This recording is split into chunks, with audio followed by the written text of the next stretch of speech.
if you look at that top shelf, you can see it's really cleanly cut. That's where they first started mining. They used pickaxes, chisels, hammers, whatever they could use to chip away at that rock. If you see the bottom shelf, it's pretty battered. That's when they started using strip mining techniques such as dynamite to start blasting in here. If you look under that pond, usually you need to have a little more sunlight, but there are railroad tracks under there. What they used to do is they used to take the rock and ship them out that way.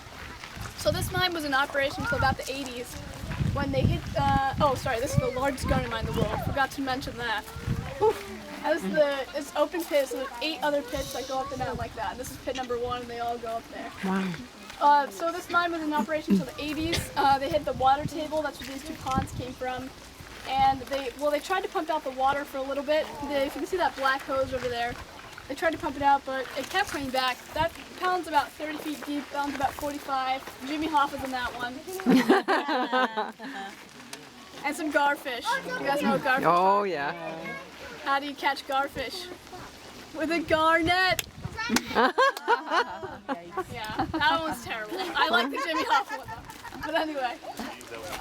So they tried pumping out the water. It worked, but it was pretty expensive, and they found that they were running out of garnet here, so they said, you know what, it's really not worth mining for a place that's going to run out pretty soon. So they picked up shop, moved about 5 miles that way over to Ruby Mountain, where they're still mining for garnet today. They blast about 1 time a month and take about 100 tons of rock a day. Also, Barton's garnet is pretty unique for a couple different reasons.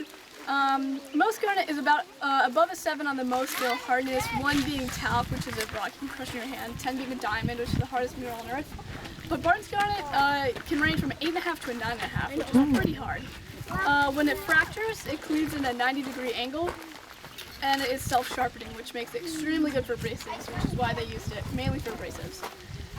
Another reason they don't really use it for gems. They do send out a small portion to be cut into gems, but the way that it looks pretty battered looking. If you see like that, that's from the dynamite, but also just is that way naturally, which means it's not good for gems. But if you do happen to find a gem quality piece, which is pretty rare, it is worth quite a bit of money. My sister was a tour guide here, and she found a piece right here in the parking lot that was worth $500. So it's pretty rare, but it does happen. If you are looking for that, it has to be about the size of a dime, can be a bit smaller. When you hold up to the light, you need to be able to see through it clearly. There can't be very many cracks or fractures. So if you guys are looking for the one, that's what you need to look for. Again, I'm Sam. If you have any other questions, feel free to ask.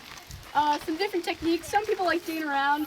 Some people like to fill up a bucket with water, dump it out, and then you can see the red shows up a little bit better that way.